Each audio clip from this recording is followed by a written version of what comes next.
Hello Phantom shipmates. It is Saturday 26th of August 2023 and I have now left Rosøya and I'm heading towards Jøsenfjorden in a small bay called Tøtlandsvika.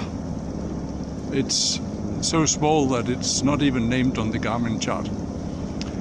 But it's, if I'm really lucky, it's as nice an anchorage as Hellerup was in Jøsenfjorden. And Jøsenfjorden is supposed to be as spectacular as Jelsafjorden, so I really look forward to that. The only problem is that it's not really an anchorage where I'm going. There is an old bridge apparently that you can tie up to, and there's space for about one boat.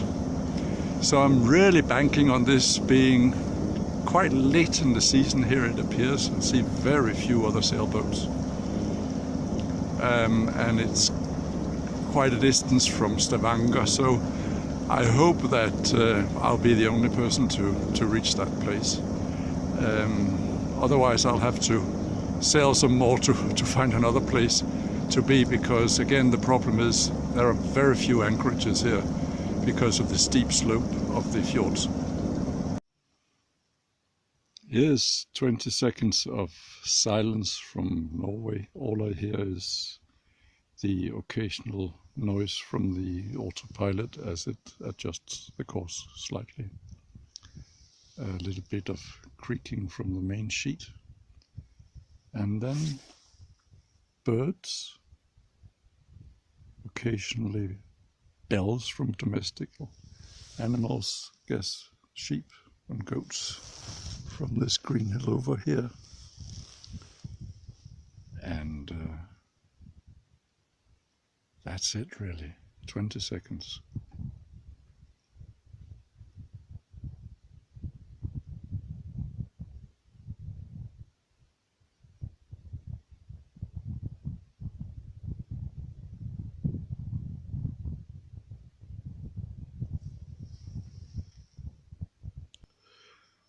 Ten to 4 in the afternoon.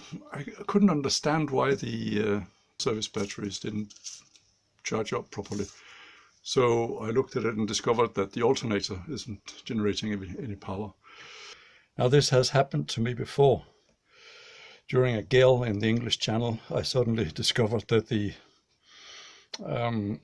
service batteries were not getting charged. What eventually turned out to be the case was that this wire was broken, which it is once again. It's the wire that signals to the alternator that it should start to work. So I learned that back in 2020, so I'm now going to put that to use and see if that fixes the problem. Now I really nearly made a very serious mistake here. I switched off the main switch of the boat so that we're sailing completely dark without electricity, in order to avoid a shortcut when I start mucking about with the alternator. Now, of course, that also off the electric autopilot.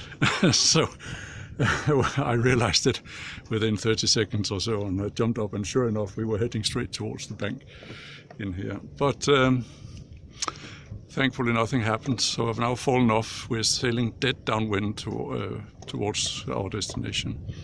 And I've now engaged the wind pilot, and thank goodness there seems to be just enough wind that now it's freshened a bit, that it can actually do some work. So I just need that it gives me a couple of minutes at a time till I get that wire fixed. There, I've put a new terminal on, attached it, and of course the boat now looks like a workshop. But from what I can see, I'm pretty much parked in the middle of the fjord, which is a very good sign. So now I'll just close the engine room, switch the power back on, and cross my fingers. I've just turned the electric autopilot off so that it won't try to oversteer the wind pilot when I switch on the power, which I do now. There, we are no longer sailing in the dark. Off with the wind pilot, and now, what about the engine?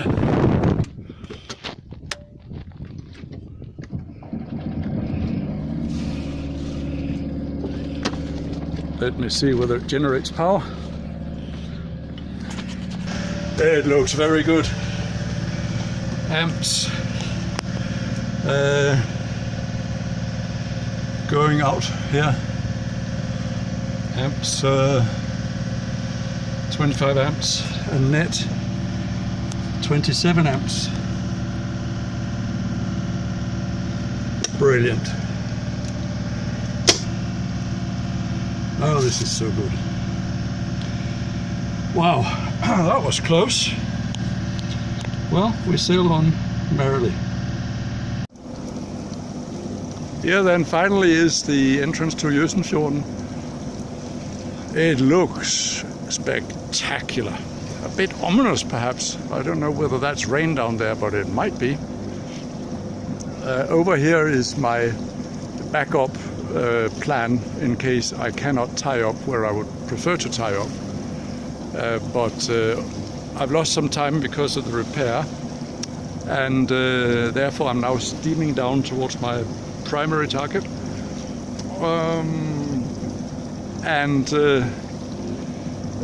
I will then have sufficient time to come back to the backup place in case I have to. This is the backup plan at Nesvika. I'm allowed to moor there. That will be perfectly fine.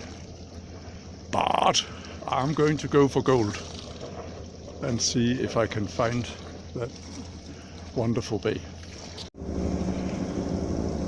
When you look at the slope of this fjell and think of that slope continuing under the surface, which it does.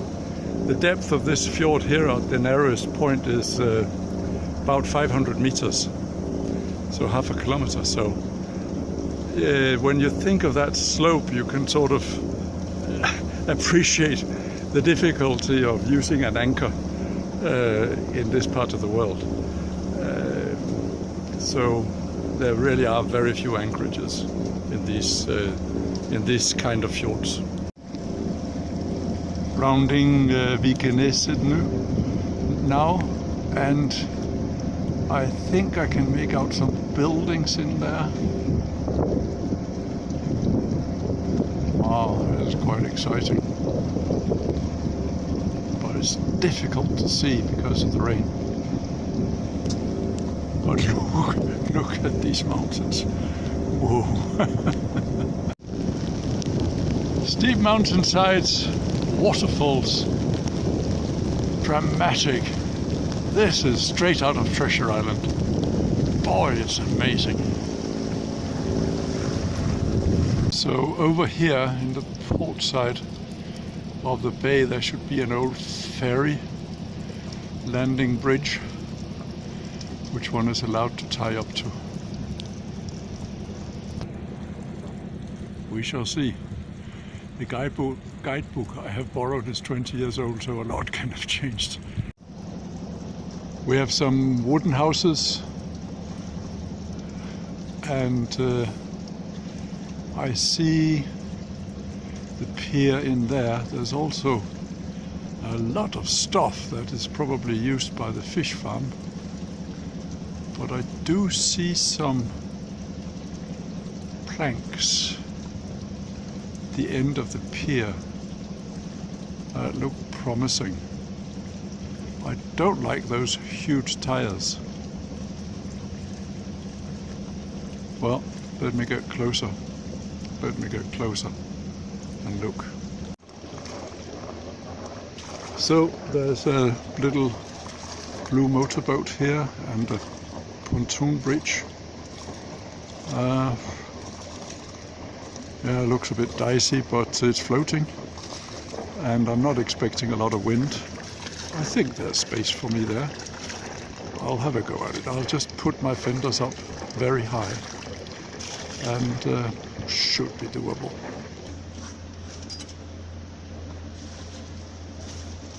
Avoid the boat in front, sharp turn.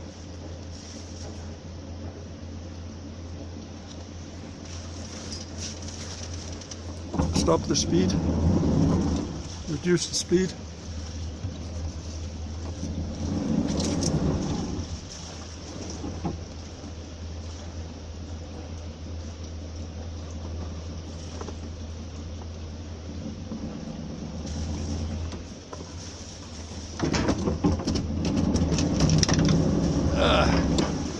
That's a little bit too close.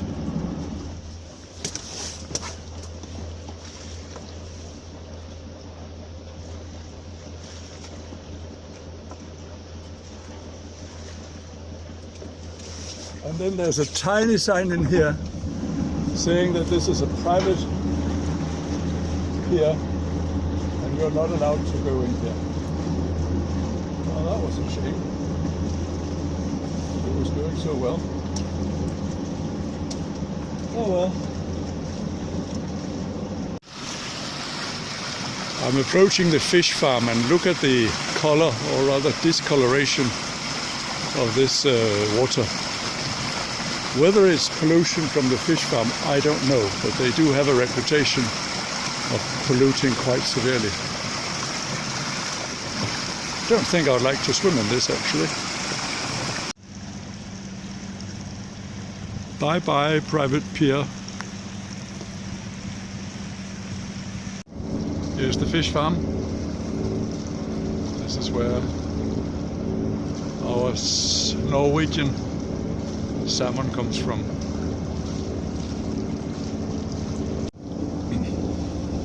Well, that was a shame, but no harm done. I'm motoring back to my backup harbour and should be there around 7 o'clock. This does not look promising. Yeah, the space is taken. What a bummer. What do I do now? Going for the backup to the backup and anchorage 6 nautical miles away.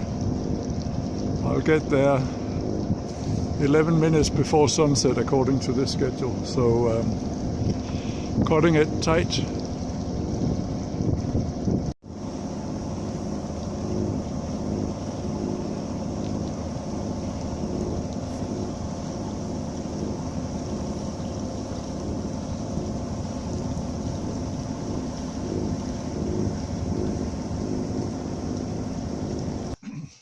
So it's 10 past 10 at night and I'm finally tied up, not where I planned at all. In fact, I doubt that it's actually permitted where I'm tied up, but I'll explain in a second. I'm at Ærøyna, and there's an anchorage nearby which I planned to go to, and I went to, and I couldn't get the anchor to catch. It sounded like it was just rock at the bottom. And despite the fact that it was a recommended anchorage in the pilot book. But I did see this pier in the distance, and this was now just as the sun was setting, so I had very limited time now to find a place while I could still see what was going on. So I just hammered the engine forward and sailed up to this pier. I'll show it to you tomorrow when it's light, if I'm not chased away during the night. It's a lovely place, and I'm very glad to be tied up. But what a dramatic day. I had expected to sail for about, 4 hours? And here I am at 10 p.m. cooking dinner, which incidentally is going to be Norwegian salmon. Sunday morning, 27th of August. I just opened the hatch and got out of the boat to this beautiful Øyna. And this is the place I moored to last night in desperation. I now need to find out whether I can stay for a few hours. It's clearly a private dock. On my left we have the bridge over the entrance to Jøsenfjorden, another fjord which is supposed to be extremely beautiful. Except I'm getting a bit tired of motoring, so I think I might give it a skip. Okay, this looks promising. According to the guidebook, which is more than 20 years old, there's supposed to be diesel pump. Maybe that's what this was. I don't see any diesel right now. And a shop. Ooh. Hi. It doesn't look super promising. I think this is a hotel. Hi. People speak German here, so. Oh, showers, all right.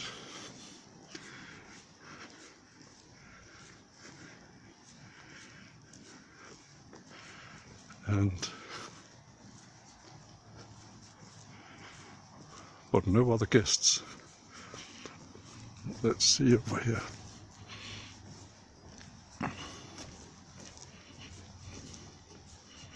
Okay, oh, it's beautiful. Wow. Just look at that. Okay, so this is clearly an improvement. I'm going to move Kaka over here.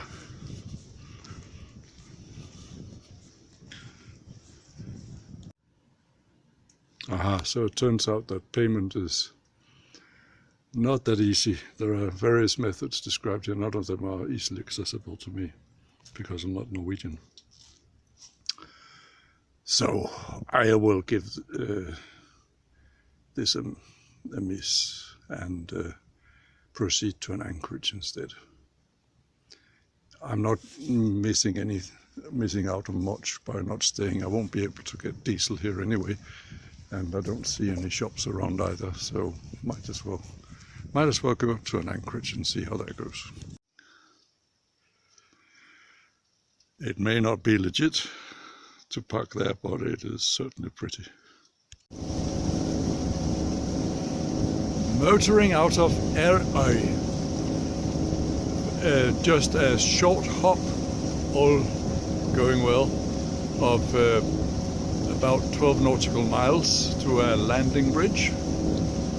I have a backup, which is Marvik, but let's see whether the landing bridge will do the job.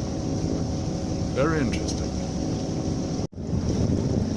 It's pelting down, but it's still very beautiful.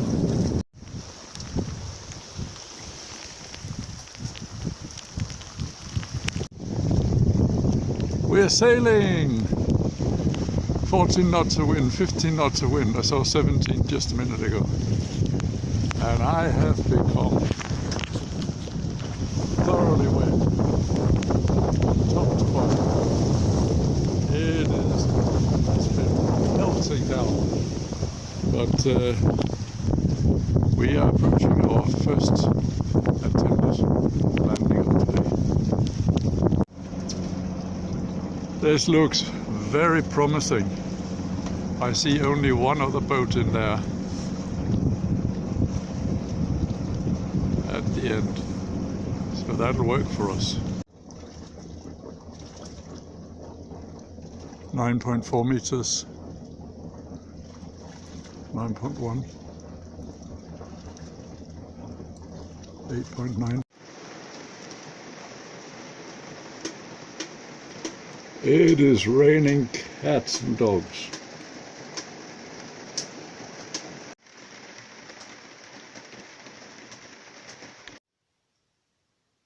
Monday morning, 28th of August at 8:30 in the morning.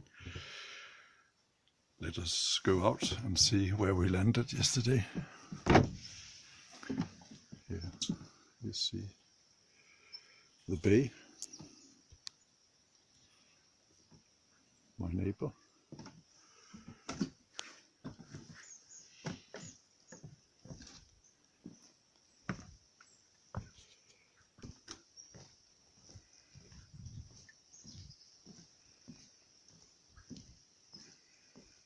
And it's raining as usual.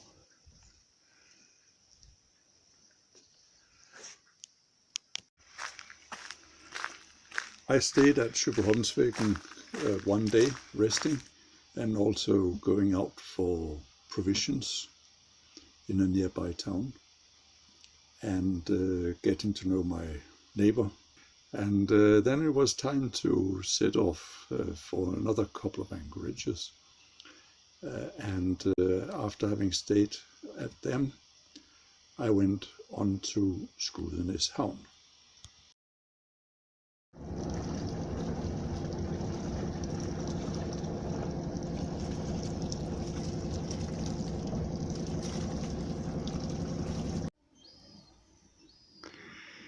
So there are very few suitable spots in this harbour for Kaka, but the best of them all was vacant. In fact, there are only two, this and here, perhaps over here, but I got the one I wanted the most, with a good depth of about 5 meters. And it's a small interior harbour here, but very nice and super well protected. And this is a floating pontoon bridge, so I don't even have to worry about a bit of tide. Perfect.